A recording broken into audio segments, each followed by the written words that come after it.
मित्रांनो, आत्ताच मॅडमनी प्रास्ताविक केलं. आमच्या बँकेचे CEO नांदेडकर सर पण बोलले आणि 1 तारखेला झालेलं आपला देशाचं बजेट आणि त्या संदर्भात तुमच्याशी एक संवाद व्हावा, तुमचा एक अभ्यास व्हावा म्हणून आपल्या महाविद्यालयाचे सन्माननीय प्राचार्य आमचे मित्र डॉक्टर शेंगोळे सरांनी आणि आम्ही चर्चा केली आणि आजचा हा कार्यक्रम आपण आयोजित केलाय. त्यासाठी आपल्याला सुप्रसिद्ध असे अर्थतज्ञ चार्टर्ड अकाउंटंट माननीय प्रकाश पाठक सर आज आपल्यामध्ये आहेत. TR पाटील सर, आपण सगळेच जण आज या संवादामध्ये भाग घेऊया.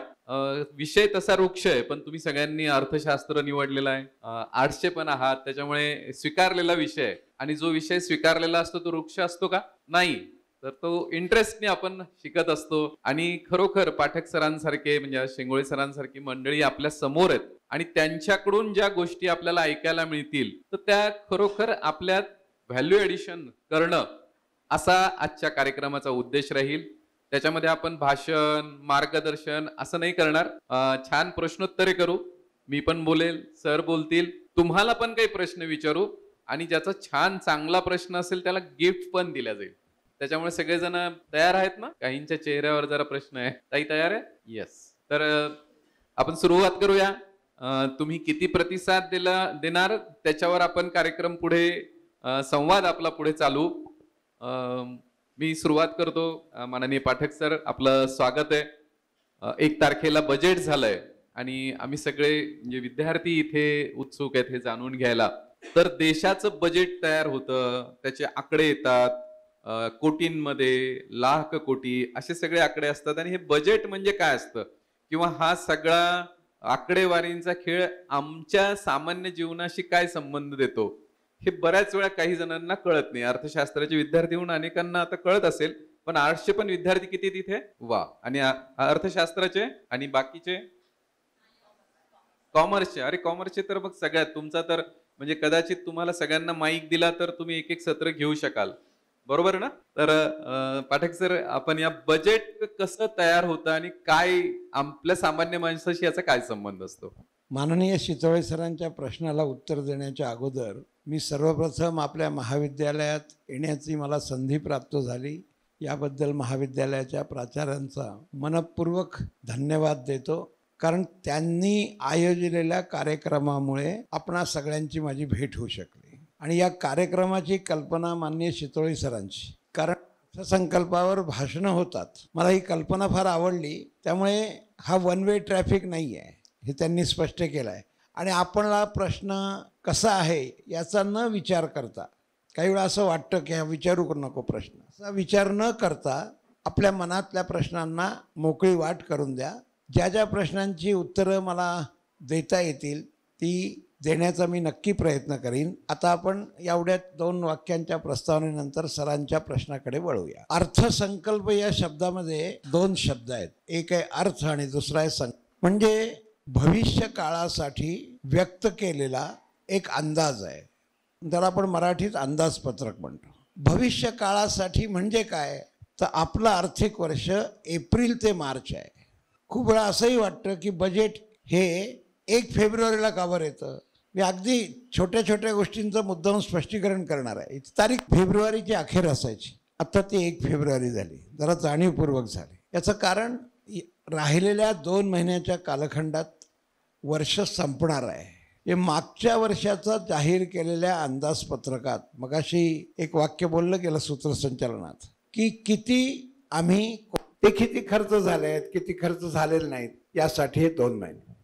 पुढच्या वर्षासाठी म्हणजे मार्च 1 एप्रिल 2025 ते 26 या कालखंडासाठीचं आपण आज ज्याच्यावर चर्चा करणार आहे. पुढच्या वर्षाचा सरकारचा संकल्प आहे.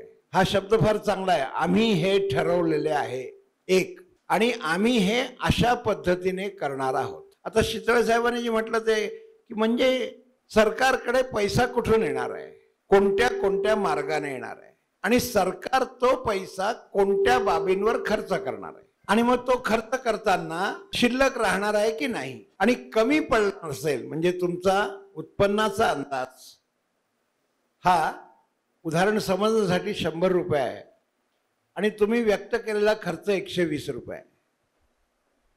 तर तुमच्यामध्ये म्हणजे व्यक्तीमध्ये आणि सरकारमध्ये एक मूलभूत फरक असतो. हा बजेट समजून घेताना लक्षात घेतलं पाहिजे. सरकार ज्यादा खर्च करू शकतं, आपण नाही करू शकत. करू शकत नाही या शब्दाचा अर्थ लक्षात घ्या.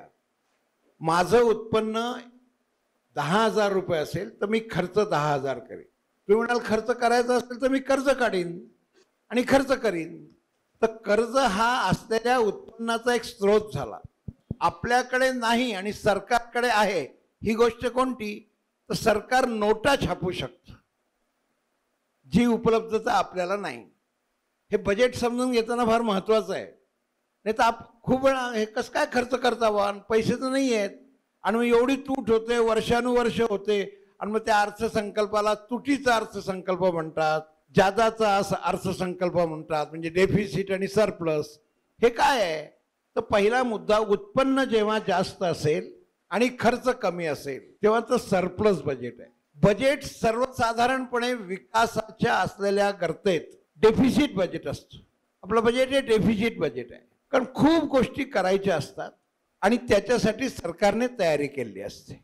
रुपया कुठून येणार आणि रुपया कुठे जाणार, येण्याचे मार्ग कोणते, जाण्याचा वेगवेगळे रस्ते कोणते आहेत, या संबंधीचा खुलासा असलेले आकडेवारीचं वर्षाचं व्यक्त केलेल्या अंदाजाचा संकल्प म्हणजे अंदाजपत्रक. Thank you sir. खरोखर म्हणजे आपलं बजेट कसं सुरू होतं आणि त्याचा ताळेबंद कसा राखला जातो हे सर अतिशय सोप्या भाषेत आपल्याला सांगतायत. पुढे जाण्याआधी मला वाटतं एक प्रश्न मला विचारावा असं वाटतं, म्हणजे विशेषतः विद्यार्थिनी मैत्रिणींना, त्यापेक्षा तुम्ही उत्तर दिलं चालेल. आत्ताचं जे बजेट आपलं झालं त्याच्यामध्ये दरवर्षीच काहीतरी विशेषता असते. या वर्षीची एक वेगळी मजेशीर विशेषता ज्याला आपण जरा म्हणता येईल. आपल्या देशाच्या अर्थमंत्री कोण आहेत?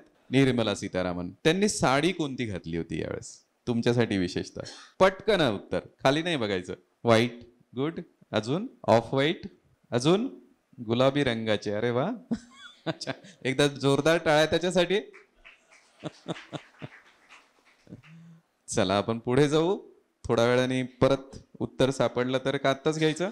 मित्रांनो, या सगळा बजेट मांडताना म्हणजे मी आता काही त्या फॅशन म्हणून विचारत नाही, पण आपलं देशाचं ज्यावेळेस राज्यकारभार चालतो आणि तो आपली भारतीय संस्कृतीला ज्यावेळेस धरून चालतो तर आपल्याला अभिमान वाटतो की नाही? अजून म्हणजे तुम्हाला पुढचा त्याच्यातला उपप्रश्न विचारतो मी, की हे सगळं बजेट मांडताना तुम्हाला एक बदल लक्षात आला असेल किंवा काही वैशिष्ट्य, की त्या आपल्या देशाच्या अर्थमंत्री तिथे येतात संसदेमध्ये मांडण्यापूर्वी आणि हातात त्यांच्या काही असतं, तर तुम्हाला ते काय असतं आणि बदल कसा असतं, काही घडलाय असं कुणाला माहित आहे का? मागच्या 4 वर्षात आधीचं कसं, त्या काय घेऊन यायच्या, आता काय घेऊन यायच्या आणि काय त्याचा अर्थ? टॅबलेटवर बरोबर चामड्याची पेटी घेऊन यायच्या, बजेट त्याच्यामध्ये घेऊन यायच्या आणि आता डिजिटलाइज केलेलं आहे. आणि आता कशात घेऊन येतात? टॅबलेटवरती. अजून तुझं नाव? राहुल. राहुलसाठी एकदा जोरदार टाळ्या. मित्रांनो बघा, आपल्यावर इंग्रजांनी राज्य केलं, त्यांनी एक परंपरा निर्माण केली आणि आपण त्या एका चामड्याच्या बॅगमध्ये ते बजेट घेऊन येण्याची त्यांची प्रथा आहे, ती पाळत होतो. पण आता लाल वस्त्रामध्ये आता ते बजेट एक आदरपूर्वक घेऊन येणं, की आपला देश चालवायचा, त्याची ती सगळी बजेटची रचना आहे, त्याचं ते पुस्तक आहे. आणि ते लाल वस्त्र आपल्यामध्ये शुभ आहे की नाही? संस्कृतीत चोपडी आपण ज्याला म्हणतो व्यापाराची, तर ती असते आणि तशा पद्धतीने ते घेऊन येणं हा बदल त्यांनी केलेला आहे. बरोबर ना? आणि ते म्हणजे भारतीयत्व त्यांना दाखवायचं की आम्ही भारतीय आहोत आणि आमच्याच गोष्टींचा आम्हाला अभिमान आहे. तसं आता त्यांनी यावेळेसची जी साडी होती ती साडी होती बिहारची मधुबनी साडी, म्हणजे आपल्या कारागिरांनी केलेली. स्वदेशी वापरा हा संदेश त्या आपल्याला देत आहेत, की आपल्याला जरा जे फॅशन नसते की नाही, जरा फॉरेनचे कपडे वगैरे, अरे पण माझ्या भावाचं साडीचं विणकराचं दुकान आहे, तो विणतोय आणि ती साडी मी सोडून परदेशची घ्यायची का? नाही घ्यायची. तर हा मोठा संदेश ते देत आहेत. मला वाटतं राहुलला आपण बक्षीस देऊयात. राहुल या. माननीय प्राचार्य शिंदोळे सरांच्या हातून आपण राहुलला एक गिफ्ट देऊयात. सर तुम्ही एकदा जोरदार टाळ्या राहुलसाठी.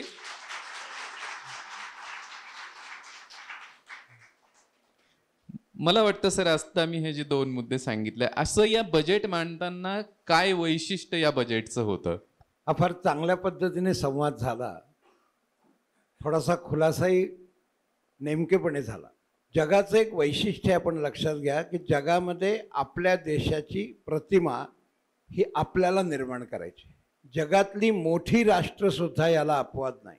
म्हणजे 4 वर्ष अगोदर जेव्हा ट्रम्प अध्यक्ष म्हणून निवडून आले होते, परवा 8 नोव्हेंबरला नाही म्हणत आम्ही, त्याच्या अगोदर बायडनच्या अगोदर ते एकदा निवडून आले होते 17 ते 21. या कालखंडात त्यांनी घोषणा केली होती, बी अमेरिकन बाय अमेरिकन. याचा अर्थ काय? तुम्ही अमेरिका देशाचे नागरिक आहात, तुम्ही अमेरिकेमधलं जे आहे ते घ्या आणि तुम्ही अमेरिकेचे आहात हे सिद्ध करा. हे जगातल्या सर्वोच्च राष्ट्राला वाटतं. मी विवेचनाचं वाढवत नाही. आपल्या देशाचा अर्थसंकल्प सादर करण्याचे जे 2 हेतू राहुलने फार व्यवस्थित सांगितले, ते नेमकेपणे समोर आले पाहिजे. याचं कारण आपल्यावर पाश्चिमात्यांचा पगडा हा सातत्याने दिसणं बरं नाही. 75 वर्षाच्या स्वातंत्र्यानंतर त्यांनी उल्लेख केला चामड्याचे बॅग, ते ब्रीफकेसमध्ये बजेटचे डॉक्युमेंट्स आणायचे. ठीक आहे, आता ते लॅपटॉपमध्ये आणतात. हा दिसणारा फरक वरकरणी आहे. खरा फरक असा आहे, तो मगाशी चितोळे साहेबांनी सांगितला, की तो लॅपटॉप जो असतो ना, तो लॅपटॉप असा लाल कव्हरमध्ये असतो. तो पूर्वी त्यांना पूर्वीच्या वह्या माहीत असतील. म्हणजे मी जेव्हा सीए झालो, मी आता हे सगळं आदमासे 50 वर्षापूर्वीचं सांगतोय, तेव्हा वह्या अशा उघडायला लागायच्या. आणि तेव्हा कॅल्क्युलेटरही नव्हतं, कॉम्प्युटरचं सोडून द्या. तेव्हा भारतीय परंपरा हिशेबाची ही पूजेशी जोडली आहे, अर्थप्राप्तीशी जोडली आहे. एवढंच नव्हे तर 1 तारखेला जेव्हा बजेट आत्ता परवा आपल्या अर्थमंत्र्यांनी सादर केलं, त्याच्या आदल्या दिवशी 31 जानेवारीला आदरणीय पंतप्रधानांचं भाषण झालंय. आणि त्या भाषणात त्यांनी एक उल्लेख केलाय, तो आता वाचताना माझ्यासारख्याला आत्ता लक्षात आला तो उल्लेख असा आहे की मी लक्ष्मी देवीची प्रार्थना करतो आणि आपणा सर्वांना भरपूर लक्ष्मी मिळो अशी मी त्या देवीच्या चरणी प्रार्थना करतो. असं 31 जानेवारीला पंतप्रधानांचं लोकसभेचं भाषण आहे. आपण ते अजूनही ऐकू शकतात. काय अर्थ आहे याचा? लक्ष्मी देवीची प्रार्थना ही त्यांच्या शब्दात सांगायचं झालं तर ही या देशाची विरासत आहे. This is a heritage of this country. आम्ही प्रेझेंट करताना स्वतःला तसं प्रेझेंट केलं पाहिजे. त्यामुळे तुमचा देश तसा तयार होतो. स्वामीजी अमेरिकेत गेले तेव्हा तर देशाची स्थिती फार वाईट होती, पण ते संन्यस्ताचाच वेश धारण करून गेले. भारतीय तत्वज्ञान, यात आपल्या महाविद्यालयाला त्यांचं नाव आहे. ते विवेकानंद त्यावेळी कसे गेले आणि त्यांनी भाषण कसं केलं. मुद्दा थोडक्यात असा, आपली प्रतिमा आपण निर्माण करायची, आपली ताकद आपण उभी करायची, आपण आपल्या पायावर सक्षम व्हायचं. हळुवारपणे असेल, जगाने आपल्याकडे लक्ष दिलं पाहिजे असं आपण तयार व्हायचं. हा एक महत्त्वाचा संदेश यांच्या वागण्यातून जाणवतो. आणि त्याचा बजेटशी कुठे संबंध आहे मी तुम्हाला सांगतो. बजेटशी संबंध आपण सगळ्यांनी बजेटकडे पाहताना, प्रास्ताविकात मगाशी चितोळे साहेब म्हणाले तसं, आकडे या विषयाकडे फार लक्ष देऊ नका. कारण ते काय, ते इतके मोठे असतात की ऐकायलाच बरं वाटतं. ते पुढच्या वर्षी इन्फ्रास्ट्रक्चरसाठी 10 लाख कोटी रुपयांचा खर्च करावयाचे ठरले आहे. कळलं बा आम्हाला काय, म्हणजे कळलं नाही कळलं, दोघांनाही सारखंच कळलं. या आकड्यांपेक्षा इन्फ्रास्ट्रक्चरवर खर्च करायचा आहे, याचं कारण काय आहे यानं बजेट समजतं. म्हणून बजेटचं अवलोकन करताना त्यांनी मांडलेल्या त्यांच्या भूमिका या आपल्याला या दृष्टिकोनातून पाहिल्या पाहिजे. आता अशी सुरुवात झाली आहे आणि मी तुम्हाला जरा आग्रहपूर्वक सांगतो, आता आपल्या देशाची प्रतिमा जगाच्या अन्य राष्ट्रांमध्ये गेल्या साधारणपणे 10 वर्षापासून उंचावत चालली आहे. 2च बजेटशी संबंधितली वाक्य याला जोडतो. आपण जेव्हा स्वप्न पाहिलं होतं ती 2014 मध्ये आपल्या देशानं स्वप्न पाहिलं होतं की नजीकच्या 10 ते 15 वर्षात आपल्या देशाचं 5 ट्रिलियन एवढ्या मोठ्या रकमेमध्ये आपली अर्थव्यवस्था झाली पाहिजे. आज ती 3.5 आहे. आणि माहितीसाठी फक्त सांगतो, अमेरिकेची आजची 30 ट्रिलियन आहे. म्हणजे आपल्या आजच्या अर्थव्यवस्थेच्या साधारण 9 पट 10 पट जरा जास्त होईल, कारण 3.5च्या 10 पट 35 होता, ती 30 आहे. 9 पट एवढी मोठी अर्थव्यवस्था आहे आणि आपल्याला त्या दिशेकडे जायचं आहे. अर्थाची ती दिशा, भारतीयत्वाचं सगळ्यांच्या समोर असलेलं प्रेझेंटेशन आणि भारताचे सगळे जुने पुरातनकालीन असलेले त्याच्यातले अनुभव, याचं कारण कोणी एक काळी हा देश फार समृद्ध होता, या देशामध्ये प्रचंड अर्थ होता, या देशातनं लोकांनी अनेक गोष्टी निर्यात करून ते घेऊन गेले, असा एक फार मोठा कालखंड या देशाने पाहिला. पुनरपी जो कालखंड आणायचा असेल तर त्या सगळ्या व्यवस्था ज्या पूर्वी होत्या त्यांचाही अभ्यास केला पाहिजे आणि त्या जगापुढे मांडल्या पाहिजे. अशा अर्थानं फार मार्मिक उल्लेख केला. साडीचा रंग हा कोणत्या अर्थानं विचारला त्यांनी. हँडलूमची, माझ्या घरात आपण म्हणतो ना घरगुती, आपण सगळेजण म्हणतो ही माझ्या आजीने शिवलेली गोधडी आहे, ती बाजारातल्या दुलईपेक्षा दिसताना उबडधोबड दिसत असेल पण ती माझ्या आजीची आहे. हे माझं आहे, हे माझ्या देशाचं आहे, मी या देशाचा आहे, ही भावना जागृत करण्याचं केंद्रस्थानी असलेले हे बाह्य दाखवण्याचे विषय आहेत आणि या अँगलने सगळ्या गोष्टी हळूवारपणे बदलत चालल्या. बजेटच्या व्यतिरिक्त जर उल्लेख करायचा असता तर मी याचे पुष्कळ उल्लेख करू शकलो असतो. एकच उल्लेख फक्त मला राहवत नाही म्हणून तो सांगतो. अटलजींनी पहिल्यांदा युनेमध्ये भाषण केलं, आग्रहपूर्वक असं सांगितलं की तुम्ही ट्रान्सलेट करा, मैं तो हिंदी में बात रखू. हा परिणाम आहे फार. माझ्या देशाची ती राष्ट्रभाषा आहे, मी त्या भाषेत बोलीन. दुभाषानं माझं भाषण इंग्रजीत सांगावं आणि याचा परिणाम राष्ट्र नावाच्या विषयाविषयीची भक्ती, प्रेम हे वाढतं. जर्मनीमधली माणसं जर्मनीत बोलतात, इंग्रजीत बोलत नाहीत. आज जर्मनीच्या कारखान्यामध्ये कारखान्याची सुरुवात करताना आपल्यासारखे जाणारी माणसं प्रार्थना म्हणून करतात. I am talking up today. ते जपान आणि जर्मनी ही दोन्ही राष्ट्र हिरोशिमानंतर काय झाली तो तपशिलाचा विषय आजचा नाही, तुम्हाला माहिती आहे. तो राष्ट्र म्हणून उभं राहायचं असेल तर आपल्या स्वतःविषयीचा एक आत्मविश्वास आणि आपल्या चांगुलपणाची जाणीव ठेवून पुढे जावं लागतं. हे गेल्या काही वर्षापासून सुरू झालंय. बजेटच्या आकड्यांमध्ये सुद्धा ते आहे. ते पुढच्या प्रश्नांच्या उत्तरात मी कव्हर करेन. खरंय सर, म्हणजे राष्ट्रीयत्व जपत, आपल्या देशातल्या स्वदेशीला जपत, आपल्या संस्कृतीचा अभिमान बाळगत ज्यावेळेस आपण पुढे जातो त्यावेळेस आम्हा प्रत्येकाचा, भारतीयाचा ऊर अभिमानाने भरून येतो आणि तो क्षणाक्षणाला, मग ती आमची खादी असो, आमच्या भावाने बनवलेलं उत्पादन असो, त्याच्यावर आमचं प्रेम असलं पाहिजे, त्याला आमची प्राथमिकता असली पाहिजे. मी पुढच्या प्रश्नात, आता तुम्हाला गुगल मोबाईल वापरायला परवानगी, 2 क्विक प्रश्न, सगळेजण गुगल सर्च करू शकता. आपल्या अर्थमंत्री निर्मला सीतारामन यांचा हा कितवा अर्थसंकल्प त्यांनी मांडला आणि हा नाही, त्यांनी हात वर केला होता त्याच्यामुळे त्याला पाहिलं. चल, तुझं नाव काय बेटा? समाधान जाधव साठी एकदा जोरदार टाळ्या. आणि थोडा पुढचा अवघड प्रश्न की हे जे बजेट आपलं होतं हे आहे ते किती रकमेचं एकूण बजेट आहे? किती रकमेचं बजेट आहे? अरे वा राहुल, किती? 65. परत एकदा चेक करा सगळे गुगलवर. 50,65,000 असं काही आहे का? कुणी आकडे पाहिलेत अजून? मलाही खात्री नाही म्हणून मी परत तुम्हाला सगळ्यांना सांगतो.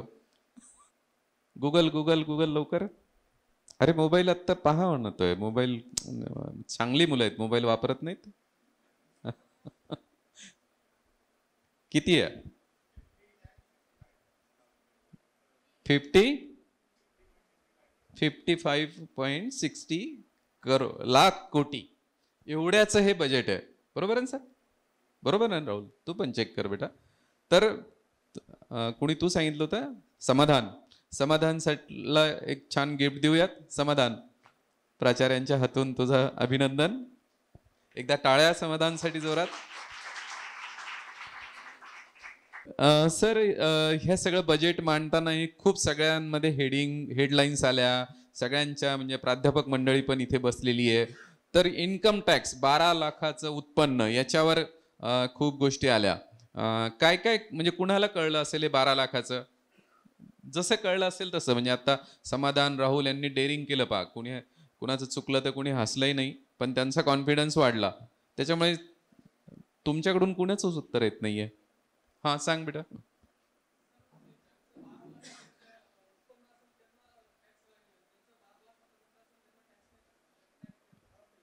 12 लाखापर्यंत ज्यांचं उत्पन्न असेल त्याला टॅक्स लागणार नाही.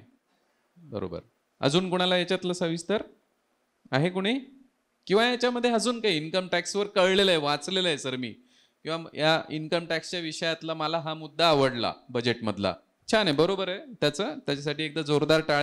पण हा सांग.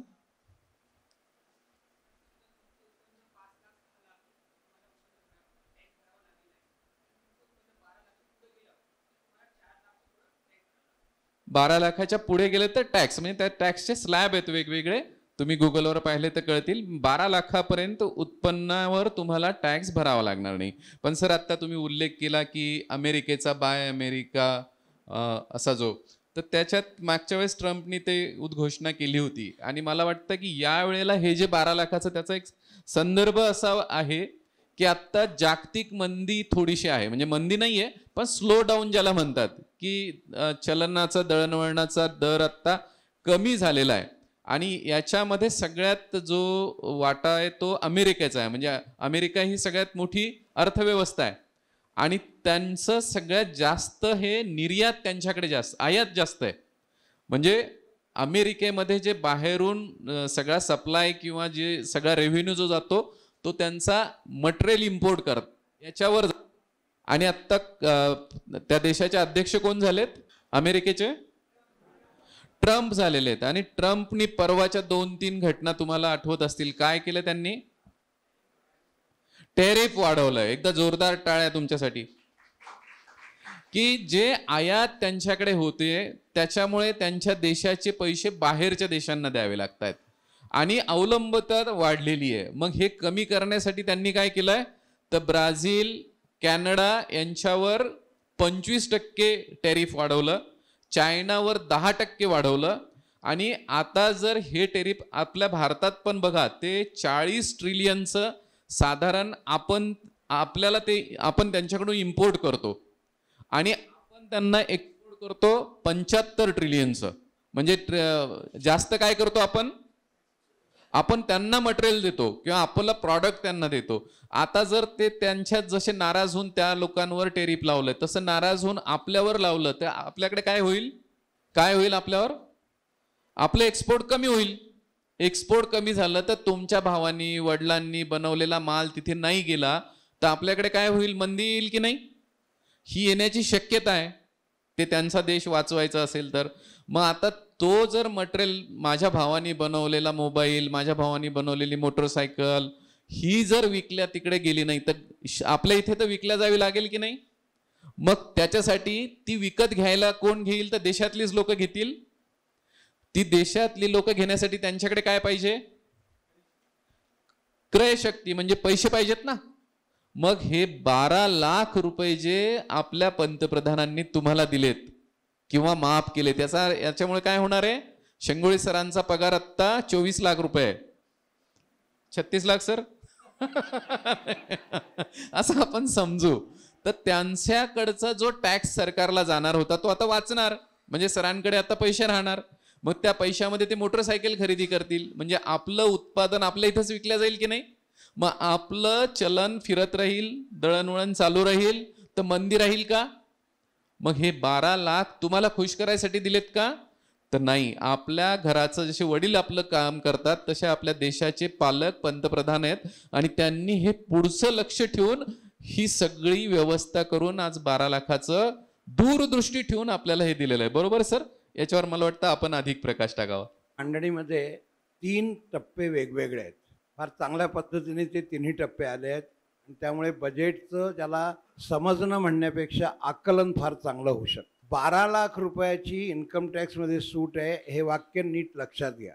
4 लाख रुपयापर्यंत टॅक्स नाही असं एक वाक्य, आणि 12 लाख रुपयात इन्कम टॅक्समध्ये सूट आहे दुसरं वाक्य. हे नीट लक्षात घेतलं पाहिजे, कारण टॅक्सेशनचे रेट हे 4 लाखा 0 ते 4 लाख सूट, 4 ते 8, 8 ते 12, 12 ते 16, 16 ते 20, 20 ते 24, 24च्या पुढे असं ते 0 ते 4 0, आणि सगळ्यात शेवटी 30% असं आहे.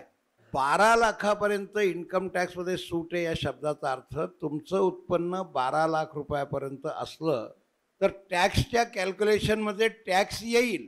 तो येतो 60,000. 4 ते 8 लाख याचा दर आहे 5% म्हणजे 20,000 रुपये. 4 लाखावर 20,000. पुढच्या स्लॅबवर 40,000 असा टॅक्स येतो 60,000. हा 60,000चा टॅक्स इन्कम टॅक्सच्या कलम 87 प्रमाणे, कलम विसरून जा, याला सरकारनं रिबेट दिलंय. म्हणजे तुम्हाला 60,000 रुपये टॅक्स, सरकारने त्या अमुक सेक्शन खाली दिलेलं रिबेट 60, टॅक्स 0. या अर्थानं 12 लाखावर टॅक्स नाही. 12 लाखावर टॅक्स नाही या वाक्याचा असा अर्थ विद्यार्थी म्हणून काढू नका की आता 12 लाखावर टॅक्स स्लॅब 12 पासूनच सुरू होईल. आपण कसा विचार करतो 4 लाखापर्यंत सूट आहे की नाही, तशी स्लॅब 12 लाख झालेली नाही. जर तशी झाली असती तर मग 4 लाख ते 8 लाख याला कशाला 5% दर असता. 12 लाखाला जो तुम्हाला टॅक्स येईल तो सरकार माफ करणार आहे. तो येतो 60,000. 60,000 सूट, टॅक्स 0. हे नीट, हे काय तर हे केवळ बजेट ऐकल्यावर लक्षात येत नाही. केवळ 12 लाख सूट, 12 लाख सूट. मग एखाद्या विद्यार्थ्याच्या मनात असा प्रश्न येईल, सर माझं उत्पन्न 12,10,000 आहे, मग मला टॅक्स किती. आता ती स्लॅब जर पुढे गेली 12च्या पुढे 12 ते 16, हे 12 ते 16च्या स्लॅबमध्ये जो टॅक्स रेट आहे तो टॅक्स रेट लागला तर त्या वरच्या 10,000ला टॅक्स आहे. त्या व्यक्तीला टॅक्स 63,000 येईल. हे नीट समजलं पाहिजे. मग माणसाच्या मनात येईल की हा शेजारी बसलेला 12 लाखवाला आहे, याला तुम्ही 0 रुपये टॅक्स आकारता का, पद्धत कोणती ठेवता. आणि मी काय चूक केली की मी 12,10,000 माझं उत्पन्न आहे, तुम्हाला 63,000 टॅक्स. मॅथमॅटिकली तो आहे. म्हणून एका पुढच्या आणखी कलमान्वये एक वेगळा रिबेट दिलाय. 12 लाखाच्या पुढे ज्यांना उत्पन्न आहे त्यांच्यासाठी खुश खबर आहे म्हणण्यापेक्षा त्यांना तो न्याय आहे की त्यांच्या उत्पन्नावर येणारा आकडा त्यांच्या सुटे इतका येईपर्यंत त्यांचं इन्कम माफ आहे. म्हणजे आता इथे 63,000 आलं ना, म्हणजे इतरांना किती सूट दिली तुम्ही 60, यांना 63 सूट देण्या इतपतची व्यवस्था त्यांची सूट आणि त्यांचं इन्कम येईपर्यंतच्या कॅल्क्युलेशनला लागेल. हा एक भाग. दुसरं, 12 लाखाचं उत्पन्न ठरवताना काही गोष्टी वजावट करून मिळणार आहेत. आपण आता महाविद्यालयात आहोत, प्राचार्य इथेच बसलेले आहेत. क्षणभर असं समजा की मला माहिती आहे त्यांचा पगार त्याच्यापेक्षा जास्त आहे, मी उदाहरणासाठी घेतोय. 12,75,000 त्यांचा पगार आहे, तर त्यांनाही टॅक्स लागणार नाही. कारण 12,75,000 75,000 सूट मिळणार आहे पगारदारांना. म्हणून मी उदाहरण प्राचार्यांचं घेतलं. 75,000 सूट, उत्पन्न राहिलं 12 लाख. 12 लाखाला 0. पण समजा यांचं उत्पन्न 12,80,000 झालं तर सूट 75,000 मिळणार आहे, ज्याला स्टँडर्ड डिडक्शन म्हणतात. ते सगळ्या सॅलरीड पर्सनला आहे आणि इथे सॅलरीमध्ये जास्त इंटरेस्ट असणारी मंडळी असणं स्वाभाविक आहे. मग त्या 5,000वर टॅक्स येईल. त्याला तर मगाशी सांगितलेला फॉर्म्युला त्याच्यावरून सूट. हे सगळं का केलं याचा मगाशी शितोळे साहेबांनी खुलासा केला आहे. त्या खुलाशासाठी मी आणखी काही तपशील जोडतो आणि मग पुन्हा या मुद्द्याकडे येतो. म्हणजे समजायला ते मी प्राध्यापक राहिलो आहे त्यामुळे मला समजणं या प्रक्रियेला जास्त महत्त्व आहे. नुसतं बोलण्यात काय अर्थ नाही. म्हणून मला ही कल्पना फार आवडली. एक लक्षात घ्या, आज आपली जगामध्ये एका बाबतीत आपण क्रमांक 1 वर आहोत. जगातल्या अन्य कोणत्याही राष्ट्रापेक्षा आज 2025चा असलेला अपेक्षित जो GDP आहे तो आपल्या देशाचा सगळ्यात जास्त आहे. अमेरिकेपेक्षा जास्त आहे, जर्मनीपेक्षा जास्त आहे, जपानपेक्षा जास्त आहे, चायनापेक्षा जास्त.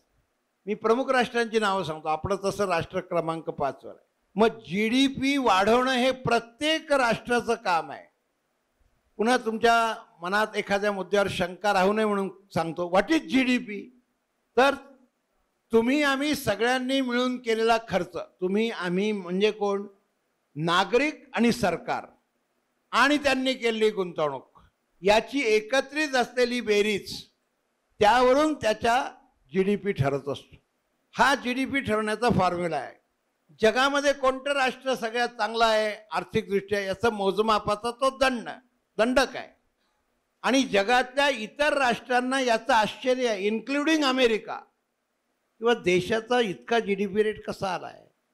जो आपल्या देशाचा या पूर्वीच्या अगोदरच्या वर्षाच्या तुलनेनं कमी आहे. हे लक्षात घ्या नीट. आपला आजचा GDPचा रेट कमी आहे आपल्याच मागच्या रेटपेक्षा. मात्र त्याच वेळी तो जगातल्या अन्य राष्ट्रांपेक्षा जास्त आहे. आणि म्हणून जगातल्या राष्ट्रांना आपल्या संबंधामधलं असलेलं एक आकर्षण फार महत्त्वाचं आहे. आपण शब्द वापरतो ना आता, निर्बंध लादल्याचा खुलासा मगाशी केला. हे जे ब्रिक्स आहे ना, हा काय असा शब्द नाही बरं का, देशांच्या अध्यक्षरानं तयार झालेलं आहे. ते ब्रिटन, इंडिया, चायना, कॅनडा अशा अर्थानं त्याचं हे आहे. याच्यावर निर्बंध लावता येतील. आणि म्हणून ट्रम्प यांनी 3 घोषणा केल्या. एका घोषणेचा मगाशी उल्लेख झालाय. पहिली घोषणा त्यांनी अशी केली आहे की आम्ही हे दर वाढवू, आयातीचे दर वाढवू, म्हणजे निर्यात करणं कठीण होईल. आणि त्यांनी ऑलरेडी हे आपल्याला नीट कळलं पाहिजे बरं का, बजेटसाठी कॅनडा आणि चायनावर सुद्धा लावलं आहे. फरक एवढाच आहे की कॅनडावर 25% आहे, चायनावर 10%. थोडं मोकळेपणे सांगायचं तर हा चायनाशी घेतलेला पंगा आहे, तुमच्या शब्दात बोलायचं तर. कारण जगातली मोठी राष्ट्र कोणत्या वेळी काय करतील याचा अजिबात भरोसा वर्तमान काळात नाही, अजिबात नाही. आणि आता कोणतीही गोष्ट सत्ता म्हणजे माझं नाव मोठं होण्यासाठी हे कोणत्या थराला जातील याबद्दलही बोलायचं कारण नाही. तो आपला आजचा विषय नाही. मुद्दा काय, माझं राष्ट्र मोठं व्हावं यासाठी चीन यांनी काय ठरलं, साध्या शब्दात सांगतो मी तुम्हाला, की पुन्हा अमेरिकेने घोषणा अशी केली, आता अमेरिकेला पुन्हा मोठे करूया. पुन्हा शब्द आहे बरं का, अगेन. फार बारकाईने आपण या सगळ्यांचा विचार करायचा. अगेन म्हणजे आम्ही थोडं आता घसरलेलो आहोत आणि जगाच्या पाठीवर आता मंदी सदृश्य, मंदी नाही, मंदी सदृश्य परिस्थिती आहे. ही भारतात येऊ नये यासाठीचं हे रिलॅक्सेशनचं प्लॅनिंग आहे. याचं कारण लक्षात घ्या. मी मगाशी सांगितलं त्याप्रमाणे माझ्या हातात 60,000 रुपये शिल्लक राहणार आहे. मग या 60,000 रुपयात मी काय करू शकतो, तर मी खर्च करेल. किंवा मी समजा काटकसरी आहे, कंजूष आहे, असं एक दुसरं उदाहरण घेऊ, तर मी ते पैसे गुंतवेल. माणसाची गुंतवणूक, बचत ही देशाच्या दृष्टीने इन्व्हेस्टमेंट होते. म्हणजे हा वाचलेला पैसा देशाला उपलब्ध राहील. किंवा तुम्ही आम्ही वस्तूच्या माध्यमातून प्राप्त करणाऱ्या सुखाकडे जाऊ. चला घ्यावं हे का. आणि याच्या जोडीला इन्कम टॅक्समध्ये आणखी एक तरतूद आली आहे, ती फार महत्त्वाची आहे. ॲम्बिशियस ज्यांच्या पैसे त्यांनी सगळ्यांनी ऐकण्यासारखी ती तरतूद या विषयाशी जोडलेली आहे. पूर्वी राहतं एकच घर ॲन्युअल व्हॅल्यू म्हणून 0 रुपयाचं होतं. म्हणजे सोप्या शब्दात सांगतो, पूर्वी राहत्या एका घराला इन्कम टॅक्स नव्हता, नाही तर ते ॲन्युअल व्हॅल्यू 0 म्हणजे काय असं पुन्हा विषय येईल. आता 2 घरं केली आहे. म्हणजे एक क्षणभर आता मी धुळ्यात राहतो, माझं धुळ्याला घर आहे, त्याला इन्कम टॅक्सच्या भाषेत सेल्फ ऑक्युपाईड म्हणजे माझं घर, आपलं स्वतःचं घर, साध्या शब्द. पूर्वी दुसरं घर माझं जर असेल, माझं संभाजीनगरला दुसरं घर आहे, फ्लॅट घेऊन ठेवला, कुलूप लावून ठेवलं, भाड्यानं दिलं काय असेल, तर त्यावर मला कर होता. कर कसा काढला जातो हा तपशील लावू देऊ आपण. आता एक घर आणखी म्हणजे एकूण 2 घरं मी राहतो ते, त्याच्या व्यतिरिक्त ते दुसरं घर, हे मला इन्कम टॅक्स म्हणून माफ आहे. याचा अर्थ लक्षात घ्या. हे कशी याची कनेक्टिव्हिटी समजली का बजेट समज. म्हणजे मला सूट आहे म्हटल्यावर तुम्हाला आम्हाला पैसा असता तर असं वाटेल ना, जावं देवगिरी बँकेकडे, त्यांना सांगावं बाबा मला एक घर घ्यायचंय, किती पगार आहे, आमचे नांदेडकर साहेब त्याचे कॅल्क्युलेशन करतील, सांगतील तुम्हाला देतो. ते माझ्याजवळ ते 50 लाखाचं घर आहे, मी 10 लाख रुपये टाकू शकतो, 40 लाखाचं कर्ज द्याल का, उत्पन्न किती आहे, उत्पन्न 15 लाख, ताबडतोब घेऊन जा, हा रेट आहे. म्हणजे बँकेचं कर्ज पुरवठा वाढला, बँकेचं इन्कम वाढवण्याचं महत्वाचं साधन वाढलं, व्यक्तीची इन्व्हेस्टमेंट वाढली, व्यक्तीचा टॅक्स वाचला, म्हणजे व्यक्तीचं कन्झम्पशन वाढलं.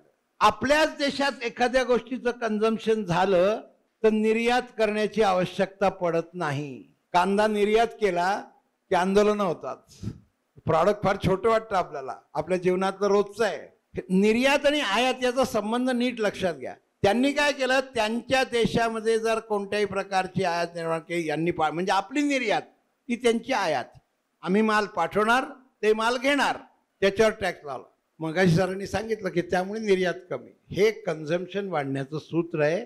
हे या 12 लाखाच्या पाठीमागचं गणित आहे. आपल्यावर फार खुश होऊन एकदम 12 लाख रुपये दिले असं मी मानत नाही. पण खरोखरच सर दूरदृष्टीने जे 12 लाख हो. दिलेत त्यांनी आपण मंदीच्या तडाख्यातून वाचू अशी ही तरतूद आहे.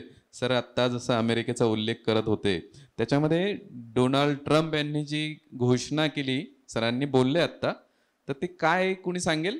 त्याचा शब्द आहे, तो शब्दही मी सांगतो, मागा. त्या मागाचा लॉंग फॉर्म सांगता येईल कुणाला? कोण बोललं? अरे जोरदार, तुझ्यासाठी टाळ्या एकदा. उभा राहा बेटा.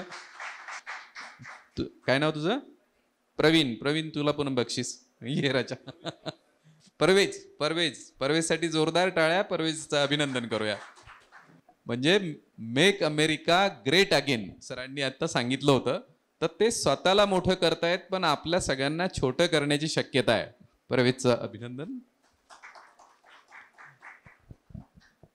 आणि हे करताना आपला देश त्या मंदीच्या तडाख्यात अडकू नये म्हणून जीडीपी वाढला पाहिजे. जीडीपी वाढायचा आहे म्हणजे काय, तर सरांनी जसं सांगितलंय की आपण प्रत्येक सामान्य व्यक्ती काही ना काहीतरी व्यवसाय उद्योग केला पाहिजे. आणि हा व्यवसाय उद्योग जर करायचा असेल तर मित्रांनो, तुमचं पण स्वप्न असेल, म्हणजे अनेक जण नोकरी करतील, आज नोकऱ्यांमध्ये पण चांगला पगार आहे, पण कुणाला उद्योग व्यवसाय करायचा असेल तर आपल्या देशाचे पंतप्रधान नरेंद्र मोदीजी यांनी एक मुद्राची स्कीम आणलेली आहे. आपल्या राज्याचे मुख्यमंत्री देवेंद्रजी फडणवीस यांनी अनेक महामंडळ स्थापन केलीत की ज्याच्यातून तुम्हाला कर्ज सहजपणाने घेऊन तुम्हा सगळ्यांना उद्योजक होण्याचं स्वप्न साकारलं जाऊ शकतं. त्याच्यातलं एक उदाहरण सांगायचं झालं तर स्वर्गीय अण्णासाहेब पाटील आर्थिक मागास विकास महामंडळ आहे, ज्याच्यामध्ये मराठा समाजाच्या मुलांना 15 लाखाचं कर्ज बिनव्याजी म्हणजे बँकेकडून कर्ज घ्यायचं, उद्योग सुरू करायचा आणि त्याचा हप्ता बँकेला भरला आणि तो हप्ता ऑनलाईन आपण त्या महामंडळाला कळवला तर आपल्याला ते व्याज परत मिळतं. आणि याची मर्यादा किती आहे माहिती आहे कुणाला माहिती आहे? 15 लाख रुपयाचं कर्ज. मित्रांनो, आपल्याला कोणी 500 रुपये उसने देतं का? नाही देत. पण आपले मुख्यमंत्री 15 लाख रुपये तुम्हाला बिनव्याजी वापरायला देतात. मग तुम्ही ओबीसी समाजाचे असाल तर ओबीसी महामंडळ आहे, तुम्ही छोट्या जाती अमृत म्हणजे जैन समाज ब्राह्मण समाज असाल तर अमृतचं महामंडळ आहे. अशा प्रत्येक जातीच्या युवकांसाठी ही शासनाची अतिशय चांगली योजना आहे. आणि मला अभिमान वाटतो की ह्या सगळ्या बँकांमध्ये, पण महाराष्ट्रामध्ये देवगिरी बँक क्रमांक 1 वर आहे की ज्यांनी सगळ्यात जास्त कर्ज, म्हणजे 1200 युवकांना आम्ही तुमच्यासारख्या मुलांना हे कर्ज दिलेलं आहे आणि ते आता आपल्या पायावर उद्योग व्यवसाय करतात. आणि त्यातलं कौतुकाची बाब सर अशी की याच्यातलं कुणी डिफॉल्टर नाहीये. म्हणजे हे 1200 जण ज्या वेळेला रिकामं राहण्यापेक्षा उद्योग व्यवसाय करतात, 4 जणांना रोजगार देतात, त्यातून जे सगळं चलन निर्मिती होते त्याच्यामुळे जीडीपी वाढतो. टाटा बिर्लानी काम केल्याने वाढतो का जीडीपी? नाही. तर प्रत्येक तुमच्या मायासारख्या माणसाने काम केल्याने हा जीडीपी वाढत असतो. म्हणून तुम्हाचंही असं काही जर स्वप्न असेल तर नक्की तुम्ही पण या योजनांचा लाभ घ्या. देशाचा म्हणजे स्वतःचा विकास करा आणि देशाचा पण करा. याच्यातून मी आता पुढे 5 प्रश्न तुम्हाला एक विचारायला सरांना सांगतो.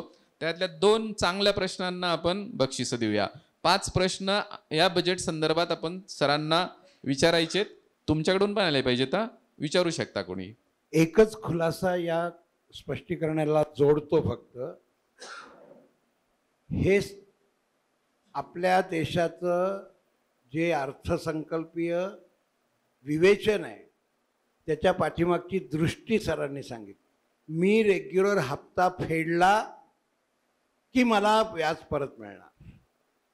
म्हणजे this is a journey towards honesty and integrity. याच आठवड्यात म्हणजे कालपासून तो आठवडा सुरू झाला आहे, इन्कम टॅक्सचा नवीन कायदा येतोय जो मागच्या कायद्याच्या निम्मे सेक्शनचा आहे, निम्मे चॅप्टरचा आहे आणि निम्मे शब्दाचा आहे. मी या थिंकिंग लाईनला फक्त बूस्ट करू इच्छितो माहितीसाठी. आणि त्याचा अर्थ लक्षात घ्या.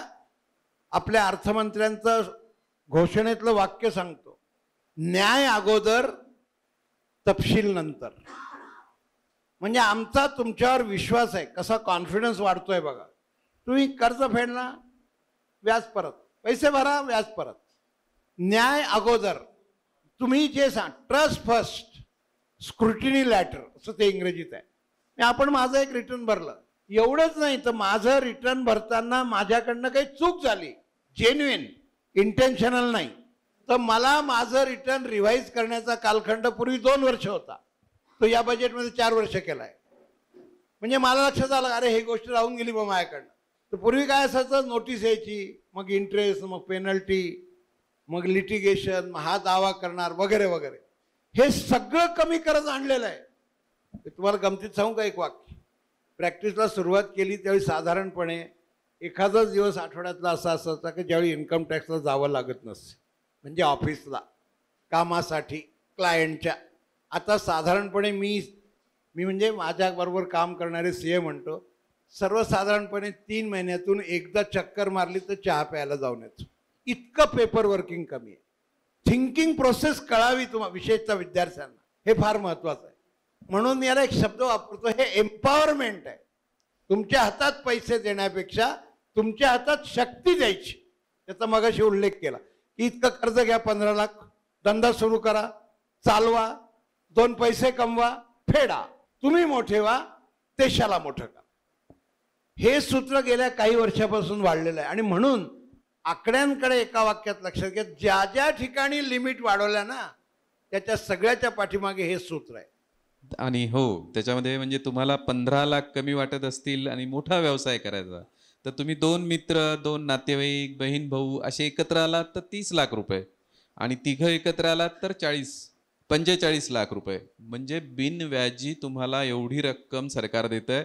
आणि आपल्या राज्यामध्ये आत्ता जर आकडाच आपल्याला समजून घ्यायचा असेल तर या महामंडळाच्या अंतर्गत मित्रांनो 9,200 कोटी रुपये असे युवकांना दिलेले आहेत. आणि ते अतिशय छान व्यवसाय करतायत. मुलांना नोकरी मागण्यापेक्षा ते इतरांना नोकरी देत आहेत. असं हे छान सगळं सुरू आहे. आपण प्रश्न विचारणार होतो. सांगा सरांना प्रश्न लवकर. शिक्षण, उद्योग, शेती यातलं तुम्हाला काही विचारायचं असेल ते विचारा, किंवा वाचलेलं असेल तर ते पण सांगितलं तर चालेल. येस.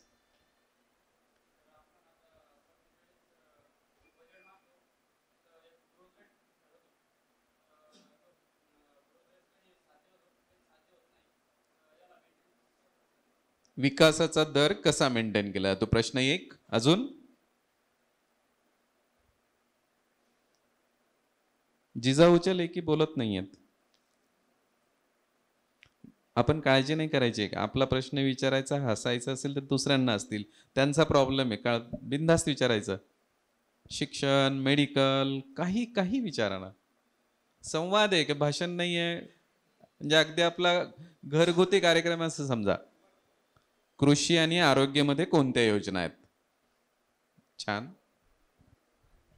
कृषी आणि आरोग्यामध्ये, हा इथे कोणी हात वर केला होता?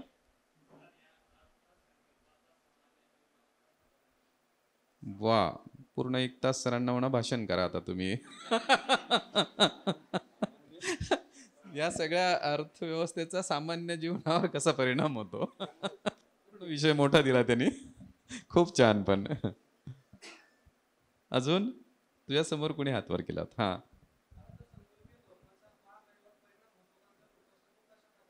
महागाईवर परिणाम होतो का? बरोबर. एकदा या चौघांसाठी जोरदार टाळ्या. Yes sir. आपण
परदेश कर्ज. देशामध्ये अगदी बरोबर.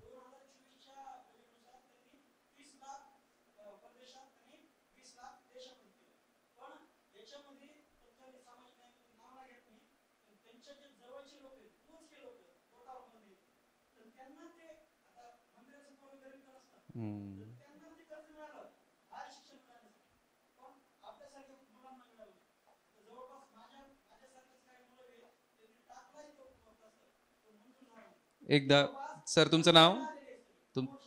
अमोल सरांसाठी एकदा जोरदार टाळ्या. खरोखर आहे मित्रांनो, बघा बरं, कोणी जास्त वेळ बोललं तर टाळ्या जास्त वेळ वाजतात की नाही? मग असा इतरांसाठी टाळ्या वाजल्या, आपल्यासाठी वाजल्या पाहिजेत ना. मग आता याच्यानंतर मोठं बोलायचं आहे सरांसारखं. अमोल सरांनीच खरोखर जे सांगितलं ही प्रॅक्टिकल अडचण आहे की इतर हे सगळे शासनाने महामंडळ निर्माण केली, पण काय झालं की एक महामंडळ आहे की जे अण्णासाहेब पाटील आर्थिक विकास महामंडळ, ते सगळ्यात आधी सुरू झालं आणि त्याच्यात काम करत करत त्याची सगळी जी व्यवस्था आहे ही स्वतःच महामंडळाकडे राहिली. त्याचा जो लेटर ऑफ इंटेंट LOI काढणं ज्याला म्हणतात, की मान्यता की मी हा प्रस्ताव उद्योगाला दिलाय, मला ब्युटी पार्लर उघडायचं आहे आणि मला कर्जासाठी देवगिरी बँकेचं नाव द्या, तर ते ताबडतोब ऑनलाईन पत्र देतात. पण यांच्याकडे ही जी प्रक्रिया झाली, मी जे 9,200 कोटी तुम्हाला सांगितले आहेत, कदाचित 9,000 कोटी हे अण्णासाहेब पाटीलमध्येच वाटले गेले असतील. पण अमोल सर म्हणाले तसं 200 कोटी इतर महामंडळात झाले. त्याचं कारण असं झालं की इतर महामंडळात याच्या पूर्वीचा जो रेकॉर्ड होता कर्ज वाटायचा तो बुडीत खूप होता आणि तो त्यांनी त्या महामंडळांच्या अधिकाऱ्याच्या हातात ठेवला आणि त्याच्या मान्यता जिल्हाधिकाऱ्यांकडे ठेवली. मग ते जिल्हाधिकाऱ्याकडे जाणार, मग जिल्हाधिकारी बैठक करणार आणि तो प्रस्ताव, तर हे होऊ शकतं का लवकर? नाही होऊ शकत. मग त्या सगळ्याचा अभ्यास अमोल सर सगळ्यांनी केल्यानंतर लक्षात आलं की अण्णासाहेब पाटील सारखंच सगळ्यांनी केलं पाहिजे आणि आता त्या महामंडळांची पण LOI आता हा महामंडळांकडून मिळायला लागलाय. त्याच्यामुळे हे आत्ता बदल झालाय. पण कोणतंही नवीन, म्हणजे त्याला आपण टिथिंग प्रॉब्लेम म्हणतो की दात येतानाचे दुखणं, तर तसं ते सुरुवात कोणत्या कामाची केली तर त्यातल्या अडचणी कळतात आणि मग उपाय शोधले जातात. पण आता सगळ्यांकडे असं व्हायला लागलंय आणि आपण ऑनलाईन म्हणजे आता त्या महामंडळांचे अधिकारी आमच्याकडे येतात, सर तुमच्याकडे कोणी OBCचा मुलगा आला तर आमच्याकडे पाठवा, सर कोणी चर्मकार मुलगा आला तर आमच्याकडे पाठवा, आम्ही लवकर करून देतो. म्हणजे त्यांना टार्गेट दिलेलं आहे. तर हा बदल व्हायला थोडा वेळ लागतो, पण आपण जागरूक राहून त्याचा फॉलोअप घेतला तर आपल्याला हे करता येतं. त्याच्यामुळे नाही टीका नाही बेटा, आपण चर्चा करतोय आणि हे प्रश्न तुम्ही मांडले पाहिजेत. म्हणजे आम्ही काही शासनाचे प्रतिनिधी नाहीये, तुमच्यातलेच आहे आम्ही. त्याच्यामुळे ह्या गोष्टी आपण मांडल्या पाहिजे, मागितल्या पाहिजे आणि आपला हक्क आहे. आपण नागरिक म्हणून हा जो संवाद आपण घडवतोय तो त्याच्यासाठी की आम्हाला आमचं कर्तव्य पण कळलं पाहिजे आणि आमचा हक्कही कळला पाहिजे. सर मी हे विवेचन पुढे नेतो. बदल लोकशाही मार्गाने होण्याकरता काही काळ जातो. आपल्या देशामध्ये 40 वर्षापूर्वी 1 रुपया सरकारी पातळीवर मंजूर झाला तर देशाच्या तत्कालीन पंतप्रधानांनी असं जाहीरपणे सांगितलं होतं की व्यक्तीच्या हातात 15 पैसे मिळतात. हे पब्लिक स्टेटमेंट आहे. आता डिजिटलायझेशनची प्रक्रिया सुरू झाल्यानंतर व्यक्तीच्या खात्यात, मी आकडा सांगतो, व्यक्तीच्या खात्यात 1 सिंपल क्लिक जी आपण मोबाईलवर करतो, त्या सिंपल क्लिकने काही योजनांमधले पैसे व्यक्तीच्या खात्यात जास्तीत जास्त सबंध देशात 15 मिनिटाच्या आत ट्रान्सफर होतात. सरांनी मांडलेली जी शंका आहे किंवा सरांनी मांडलेली जी परिस्थिती आहे ती रास्त आहे. मी परिस्थितीला म्हणजे सोल्युशनकडे मी त्या परिस्थितीला माझ्या मनातलं जे आहे ते सांगतो. आपल्या इलाही परिस्थिती लक्षात आली, परिस्थिती सत्य आहे, आपल्याला अडचण आहे. कॉन्क्रीट एक्झाम्पलचा वेबसाईट आपण फायनान्शियल मिनिस्टरची अलॉंग विथ प्राईम मिनिस्टर उघडा. आपण सगळेजण शिक्षित आहोत. मी पात्र असताना मला मिळालं नाही आणि अनुभव घ्या की याचा आपल्याला प्रतिसाद किती वेळात येतो. बदल होतोय आणि जुन्या सवयी जात नाही. व्यक्ती पक्ष याच्याशी विधान जोडायचं नाही, तो आपला विषय नाही. मलाच काही माझी जुनी सवय होते, नवीन सवय लागायला उशीर लागतो आणि नवीन सवय डेमोक्रेटिक मार्गाने लावायची, डिक्टेटरशिपने नाही. प्रॉब्लेम पॉइंट आउट करा, सपोर्टिंग त्याला टाका आणि योग्य त्या अथॉरिटीकडे पाठवा. आपल्याला 100% रिस्पॉन्स आहे. विषय लांबेल म्हणून मी उदाहरणं देत नाही. एका स्टेशनवरून गाडी सुटली तर दुसरं स्टेशन 50 किलोमीटरच्या आत येण्याच्या अगोदर तुम्ही ट्रेनमध्ये बसून केलेल्या कंप्लेंटला पुढच्या स्टेशनवर उत्तर येतं. हे शक्य होतं का काही वर्षापूर्वी? आणि मी अनुभवांती सांगतोय, तुमचा प्रॉब्लेम कोणताही असो, प्रॉब्लेम इज अटेंडेड. कदाचित असं होईल की माझा प्रॉब्लेम माझ्या इच्छेसारखा सॉल्व्ह नाही झाला, पण प्रॉब्लेम ॲड्रेस झाला.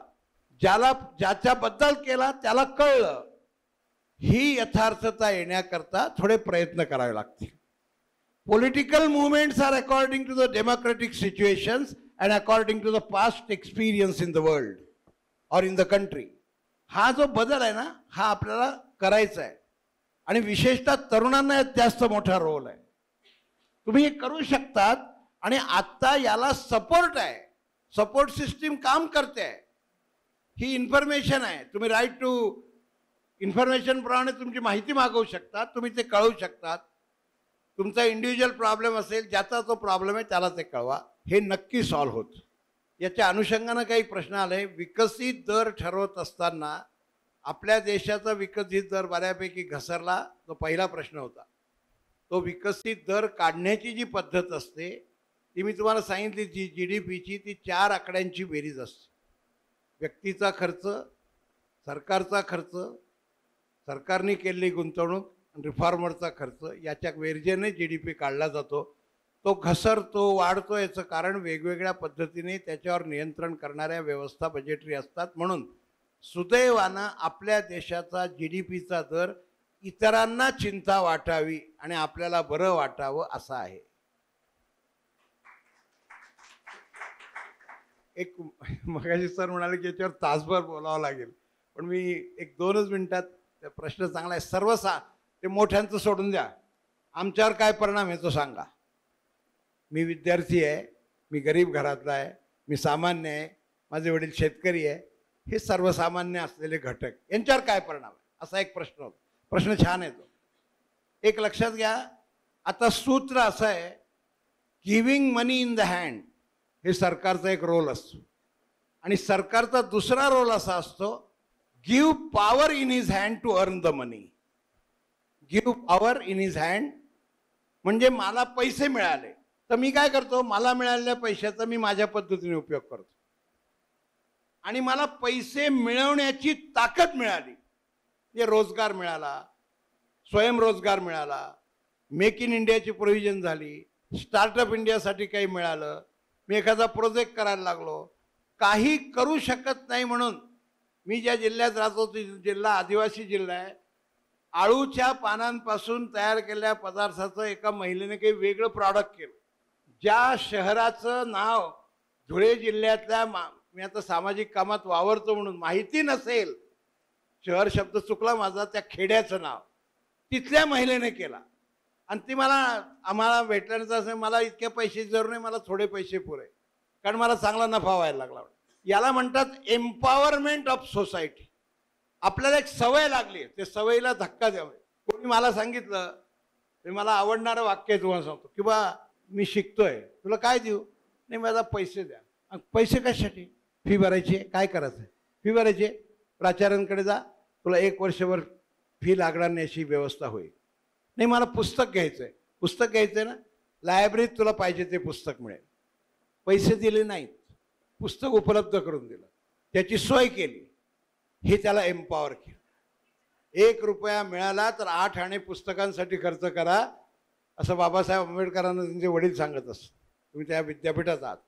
सर्वसामान्यांची परिस्थिती निर्माण होण्याकरता मी फिलॉसॉफी बिहाइंड दॅट सांगतोय. त्याला एम्पॉवर केलं पाहिजे. हात पसरवण्याची सवय लागणं चूक आहे.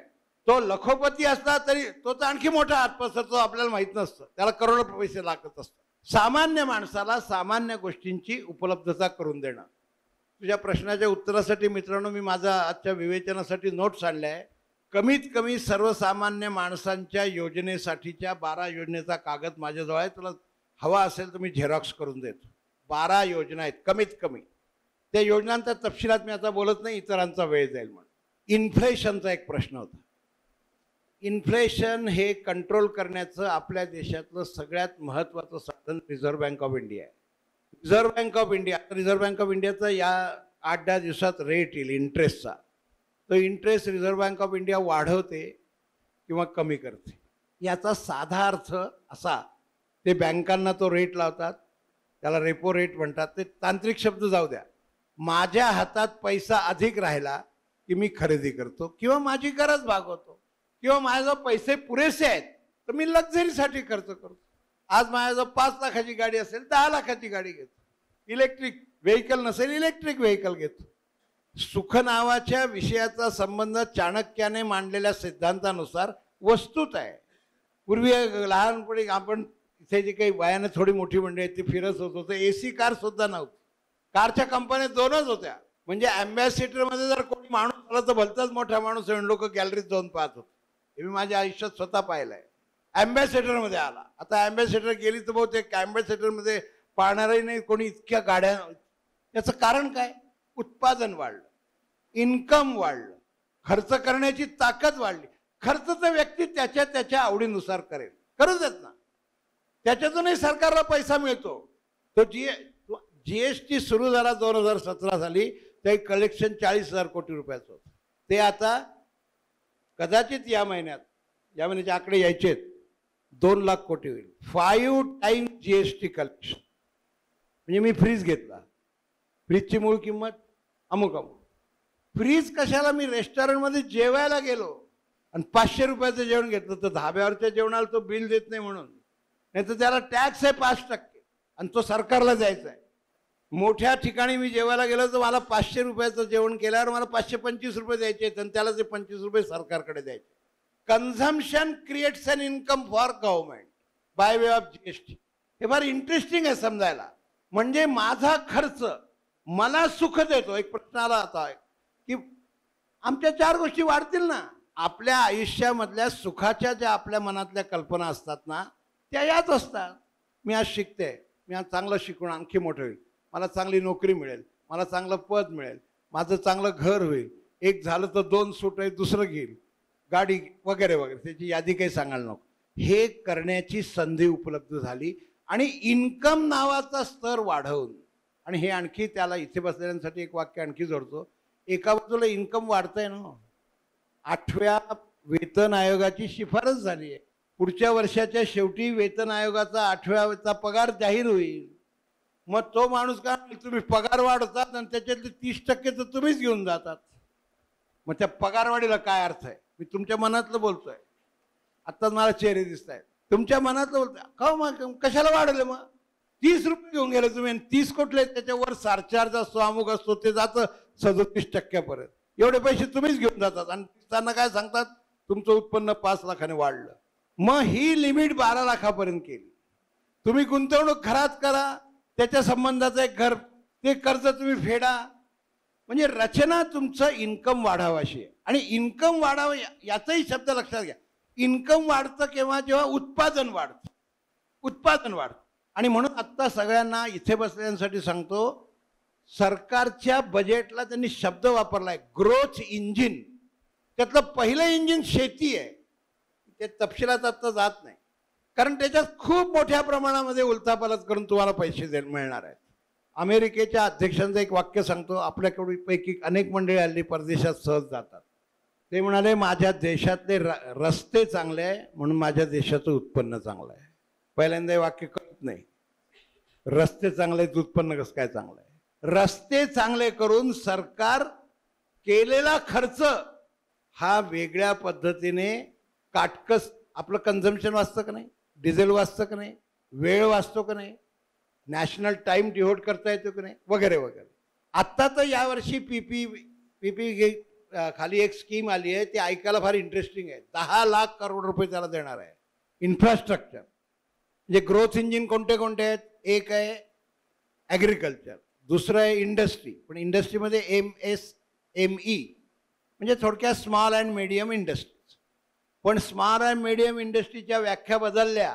म्हणजे मोठ्या इंडस्ट्री आता स्मॉल अँड मीडियम इंडस्ट्रीमध्ये आल्या एकच आकडा सांगतो, या मीडियम इंडस्ट्रीमधले ज्या इंडस्ट्रीज आहे त्या या देशातल्या 46% एक्सपोर्ट करतात आज.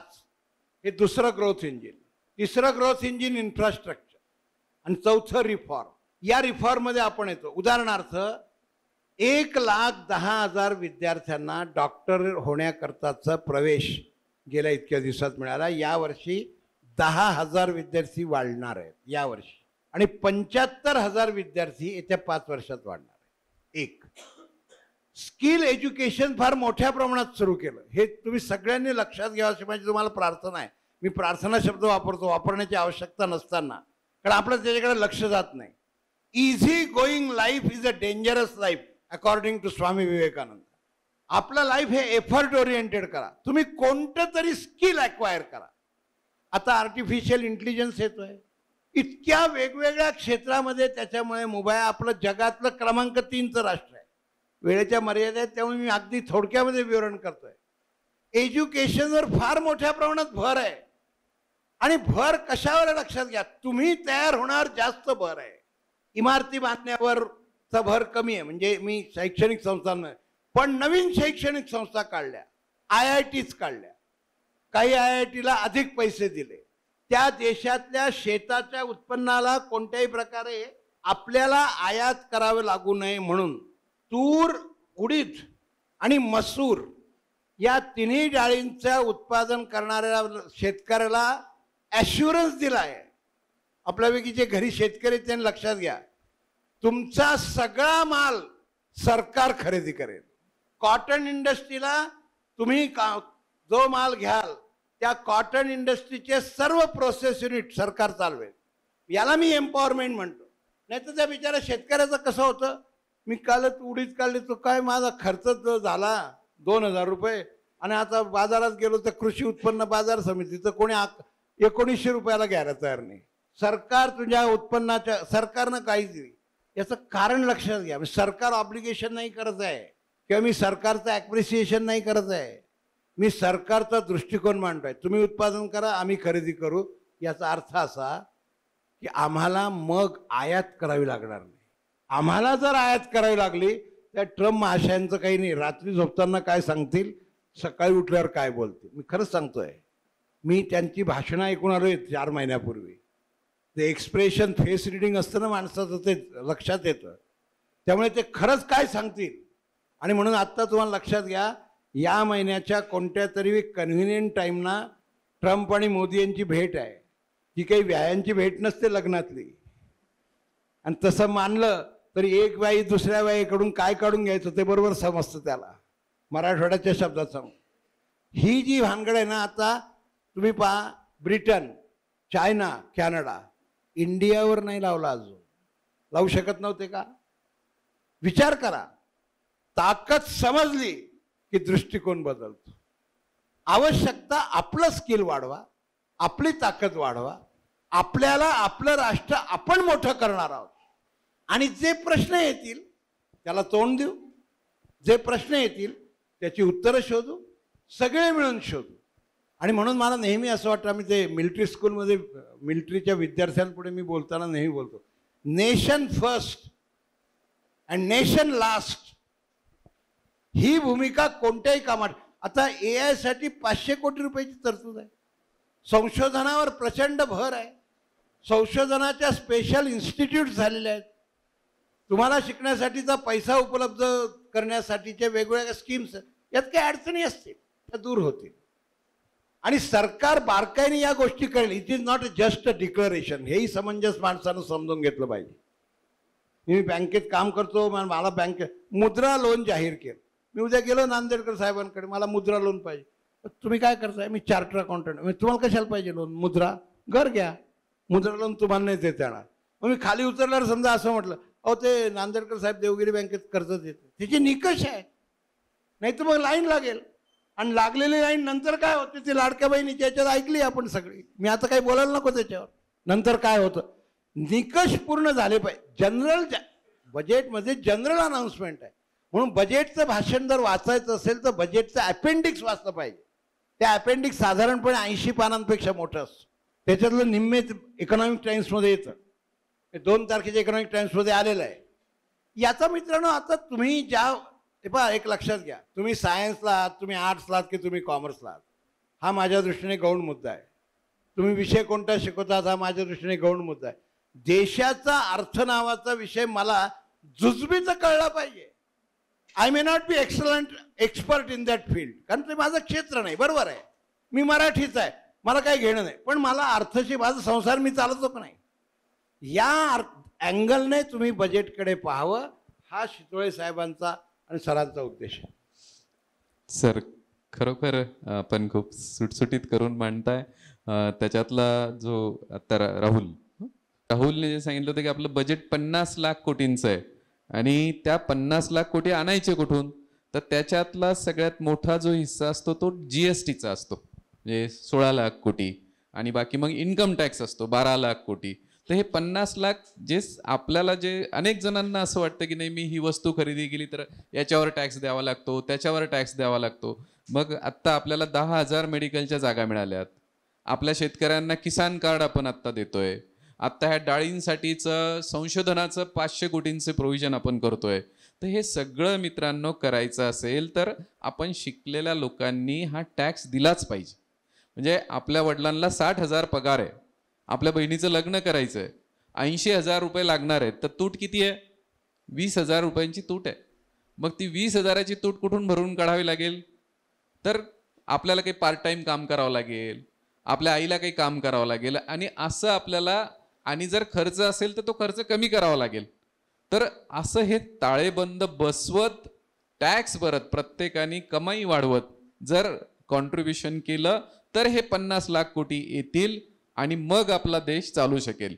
म्हणजे त्याच्यात कर्ज कमी असलं पाहिजे आणि उत्पन्न आपलं जास्त असलं पाहिजे. असं सरांचं हे खरोखर गणित, म्हणजे बजेट, आता आपण जे देशाचं बजेट किंवा अंदाजपत्रक आहे, मला एक किस्सा या निमित्ताने सांगावासं वाटतं की हे कुणीही ठोकताळा किंवा बजेट मांडताना त्याच्या मागे त्याचा अनुभव, अभ्यास आणि तो तूट फार राहत नाही. परवा शेंगोळे सर, मी शेती करतो आणि मला शेणखत घ्यायचं होतं, मला ऊस लावायचा आहे आणि शेणखत खरेदी करायचं होतं, म्हणून मी त्या गावातल्या शेतकऱ्याकडे गेलो. त्याचा तो उकारडा जो असतो शेणखत टाकलेलं, तर त्यानं म्हणलं बाबा मला पाहिजे, तर तो म्हणाला नाही हे 80,000 घ्या. आता मी म्हणले 80,000मध्ये किती ट्रिपा पडतील, काय भाव पडेल? तर तो नाही साहेब हे तुम्हाला परवडेल म्हणले. मी विचार करायला लागलो की हा आपण जर फसलो, बाजारात भाव चालू आहे 2,800-3,000 रुपये ट्रिपचा, तर हा जो ढीग आहे हा काय तो काय बांधलेला होत नसतो, खड्डा असतो, आणि ते घेऊन जायचं, आणि मला जर तो 4,000 4,500 पडला तर. पण मी म्हणलं नाही नाही, मी काय करतो, मी ट्रिपवर घेतो म्हणलं मी. तर मग तो ट्रिपवर, तर तो म्हणाला नाही मी 3,000 रुपये ट्रिपनी घ्या. मग तडजोड करून, म्हणजे 3.5 म्हणाला होता, 3नी केला. कॅल्क्युलेटर काढा मित्रांनो, आणि मी ट्रिप घेतल्या. कॅल्क्युलेटर काढा, शेतकरी आहे, शिकलेला नाही आहे, आणि त्यांनी मला त्या सगळ्या ट्रिप माझ्या भरल्या 27 ट्रिप. केवढ्याला पडली एक ट्रिप?